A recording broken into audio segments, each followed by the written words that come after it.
So I've got this 45mm padlock on it. It's got move and store. Never heard of it before.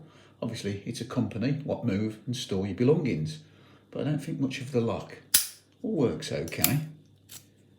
That's the bit in on the key. But it's not the hardest lock to pick. We're going to use the junior hacksaw blade pick, homemade tension tool. So yeah, move and store. First padlock I've come across of theirs. And I wouldn't want to use it to move and store my stuff. Anyway, that's it for now. As always, thanks for watching, and I'll see you again next time. Try a bit.